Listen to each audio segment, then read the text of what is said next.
সবাইকে আসসালামু আলাইকুম।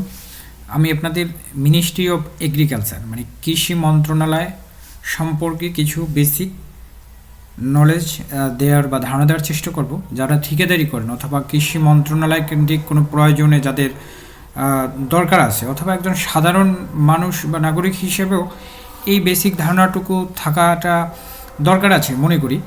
তো কৃষি মন্ত্রণালয়, মিনিস্ট্রি অফ এগ্রিকালচার, যেমন মিনিস্ট্রি অফ এগ্রিকালচারের তাদের মূল লক্ষ্য হচ্ছে টেকসই, নিরাপদ, লাভজনক কৃষি। এটা হচ্ছে মূল লক্ষ্য মিনিস্ট্রি অফ এগ্রিকালচারের। এরপরে হচ্ছে যে যেমন ফসলের উৎপাদন ও উৎপাদনশীলতা বৃদ্ধি, শস্য বহুমুখীকরণ, পুষ্টি সমৃদ্ধ নিরাপদ ফসল উৎপাদন ও বিপণন ব্যবস্থা আধুনিকায়নের মাধ্যমে কৃষিকে লাভজনক করা এবং জনসাধারণের পুষ্টি এবং খাদ্য নিরাপত্তা নিশ্চিত করা, এটি হচ্ছে তাদের লক্ষ্য। তো তারা হচ্ছে তাদের অনেকগুলি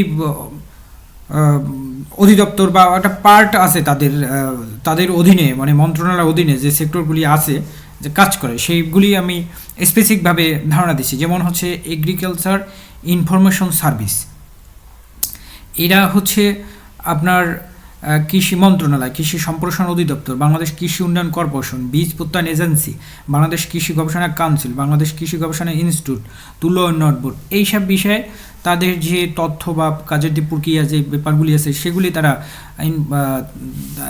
এরাও হচ্ছে যে সার্ভিস মানে তথ্য দিয়ে থাকে তাদের বিভিন্ন বিষয় আর কি। এরপর Bangladesh agriculture development corporation, BADC. তো বিএডিসির কাজ কি? তাদের হচ্ছে মানসম্মত কৃষি উপকরণ যোগান এবং দক্ষ সেচ ব্যবস্থাপনা, মানে সেইটা করার জন্য যা কিছু করা সেটা কিন্তু আপনার এই বিএডিসি করে থাকে। ঠিক আছে, ঠিকাদারদের এখানে প্রচুর কাজ হয়ে থাকে। আপনার বিএডিসিতে লাইসেন্স করে এখানে তারা সারা বাংলাদেশে আপনার এই যে মানসম্মত কৃষি উপকরণ যোগান এবং দক্ষ সেচ ব্যবস্থাপনার জন্য যা কিছু প্রয়োজন সেগুলি এই কৃষি আপনার হচ্ছে যে বিএডিসি করে থাকে। ঠিক আছে, যেমন উচ্চ ফলনশীল বিভিন্ন ফসলের বীজ উৎপাদন, সংরক্ষণ, সরবরাহ বৃদ্ধি করা, সেচ প্রযুক্তি উন্নয়ন, ভূপরিস্থ পানির সর্বোত্তম ব্যবহার, জলাবদ্ধতা দূরীকরণের মাধ্যমে সেচ দক্ষতা ও সেচকৃত এলাকা বৃদ্ধি এবং কৃষক পর্যায়ে মানসম্মত সার সরবরাহ, এসব কিছু বিএডিসির মাধ্যমে করে থাকে। এরপর হচ্ছে বাংলাদেশ এগ্রিকালচার রিসোর্স কাউন্সিল, এরা হচ্ছে দক্ষ,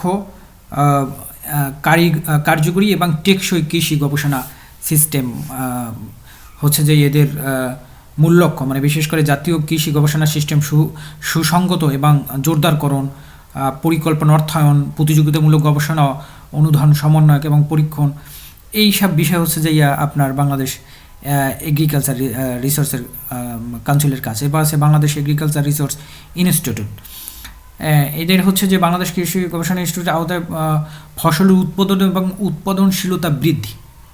ঠিক আছে, এরা হচ্ছে যে আপনার পুষ্টিমান সম্পন্ন প্রতিকূল পরিবেশে সহিংস জাত উৎপাদন, ফসল ভিত্তিক উন্নত আধুনিক এবং টেকসই উৎপাদন, প্রযুক্তি উৎপাদন এবং পরিবেশ বান্ধব শস্য সংরক্ষণ প্রযুক্তি, মাটির সংস্থা সংরক্ষণ উন্নয়ন, এইগুলি হচ্ছে যে আপনার এগ্রিকালচার রিসার্চ ইনস্টিটিউটের কাজ।